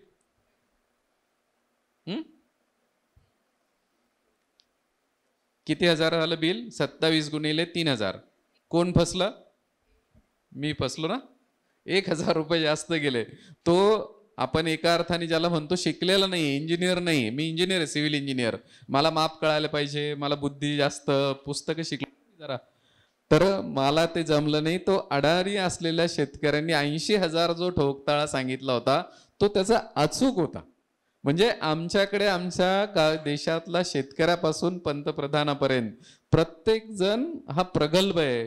त्याला तो ज्यावेळेस मांडणी करतो, त्याच्यावर ज्यावेळेस विश्वास टाकतो, त्याला ज्ञान आहे, पण त्याला काम करायची संधी मिळाली तर तो पुढे जाऊ शकतो. म्हणजे मी त्या इनोव्हेशन आणि इन्क्युबेशन सेंटरच्या दृष्टीने बोलतोय की आता असा शेतकरी असो की विद्यार्थी असो, तुमच्या मनामध्ये असं काही वेगळी प्रगल्भता आहे, काही संशोधन करायचं आहे, शोध लावायचा आहे, तर आपल्या विद्यापीठामध्ये पण असं एक इन्क्युबेशन सेंटर आहे की ज्याच्यामध्ये तुम्ही तुमच्या संशोधन, म्हणजे संशोधनाला आत्ता याच्यात 500 कोटींचं प्रोव्हिजन केलेली आहे.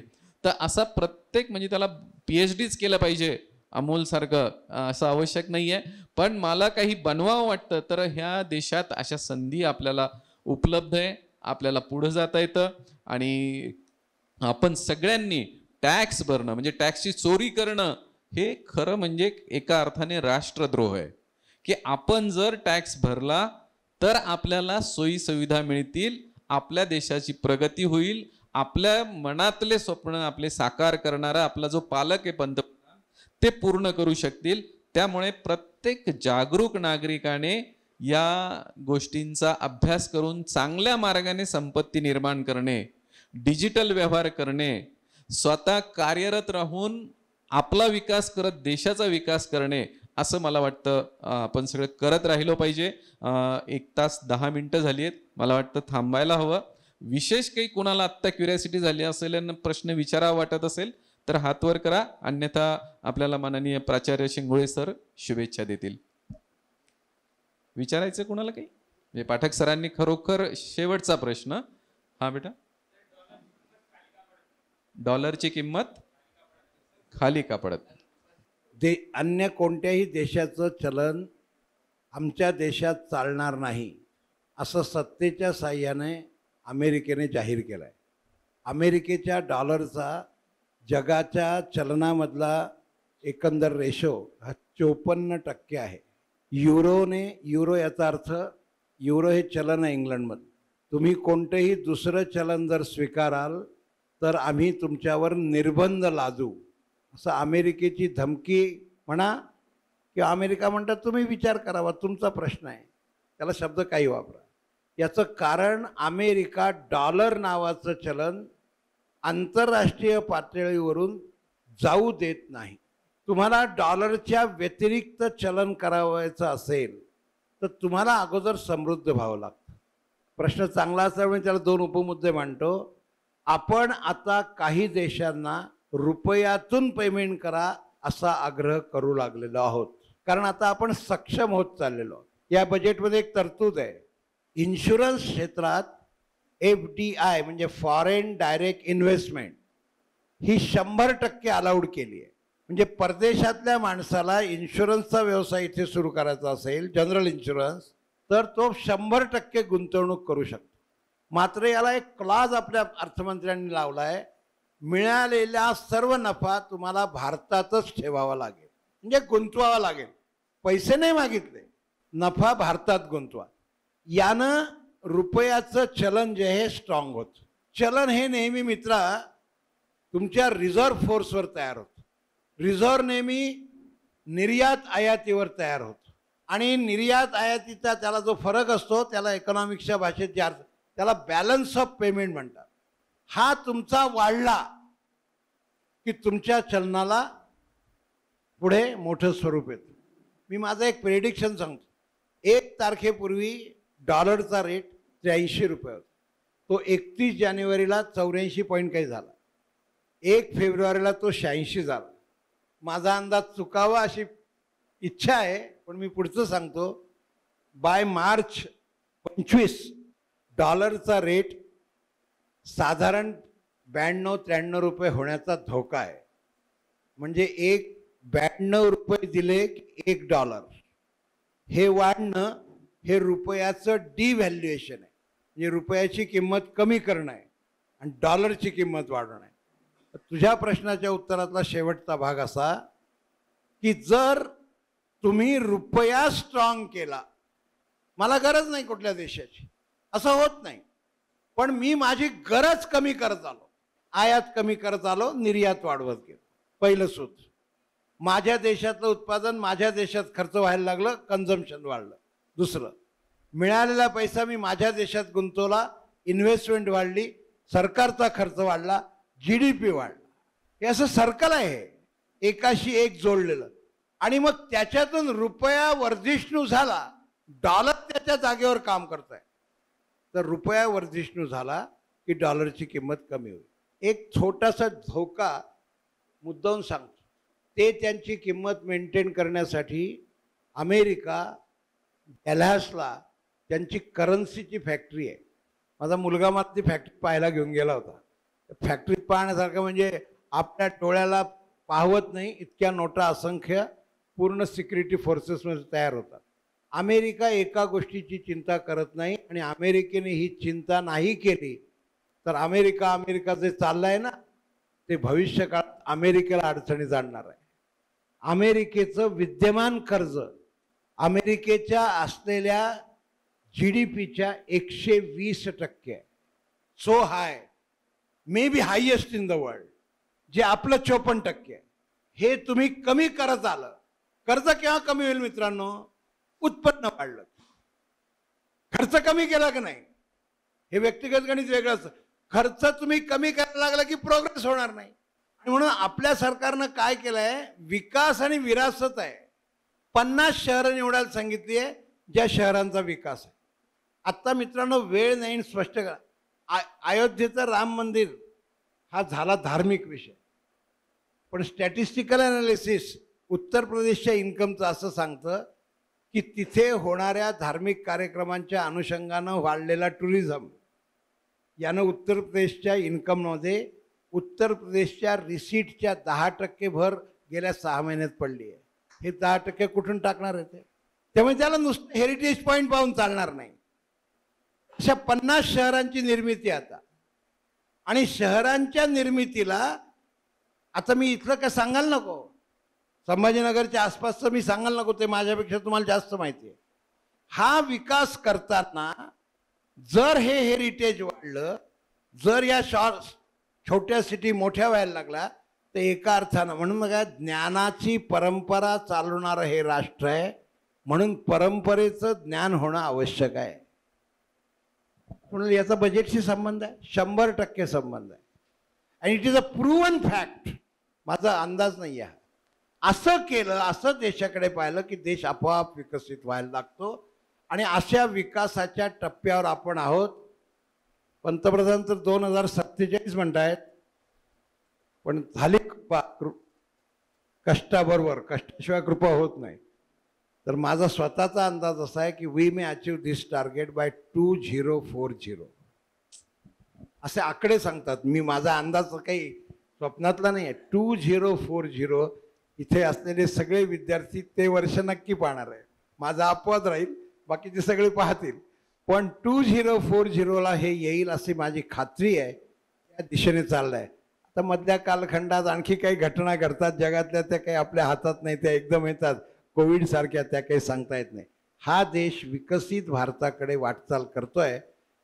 एकच शब्द सांगतो, याचं कारण विकास हा सर्वसमावेशक आहे. Inclusive development. कृषी आहे, पॅरामीटर्समध्ये ऋषी आहेत. ऋषी याचा अर्थ श्रद्धेने असलेली स्थानं.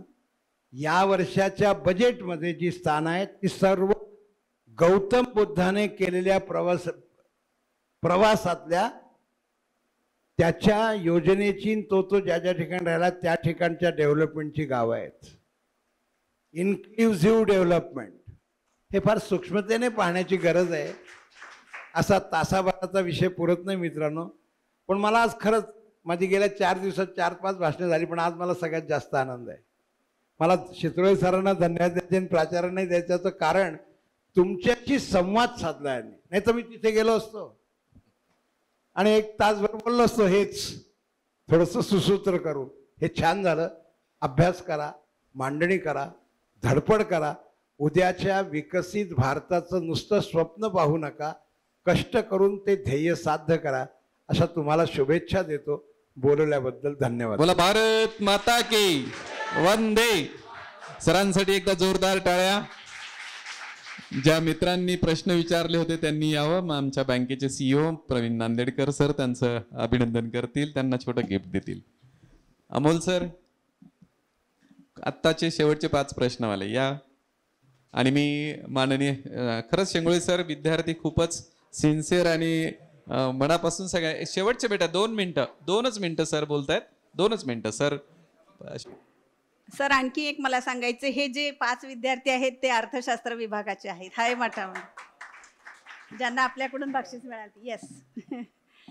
अर्थसंकल्प 2025 समजून घेताना माननीय पाठक सरांनी अतिशय साध्या सोप्या समजेल अशा भाषेमध्ये आपल्याला खूप छान सविस्तर वर्णन केलेलं आहे. आणि त्याचबरोबर माननीय अध्यक्ष देवगिरी बँकेची शितोळे सरांनी सुद्धा आपल्या तेवढ्याच चपकलपणे प्रश्न विचारून अनेक साध्या साध्या गोष्टींना आपल्याला समर्पक अशी उत्तरं द्यायला पाठक सरांनी पण आपल्याला खूप छान सविस्तर सांगितलेलं आहे. त्याबद्दल त्यांचे महाविद्यालयाच्या वतीनं मनपूर्वक आभार. आणि आमचे प्राचार्य डॉक्टर शिंगोळे सर यांनी सुद्धा एवढा वेळ दिला त्याबद्दल त्यांचेही मनपूर्वक आभार. तसेच माजी उपप्राचार्य TR पाटील सर, विभाग प्रमुख डॉक्टर सोळंके सर, डॉक्टर दोरिक सर आणि माझे सहकारी प्राध्यापक बंधू भगिनी आणि ज्यांच्यासाठी हा कार्यक्रमाचं आयोजन केलं हे माझे विद्यार्थी मित्रमैत्रिणींनो, आपल्याला अतिशय चांगलं वैचारिक जे हे आहे व्याख्यान, आपल्याला व्याख्यान म्हणण्यापेक्षा चर्चासत्रच म्हणूया, चर्चासत्र आपण ऐकलं आणि खरंच त्याबद्दल सगळ्यांच्या वतीनं आपले मनपूर्वक आभार व्यक्त करते आणि हा कार्यक्रम इथंच संपला असं जाहीर करते.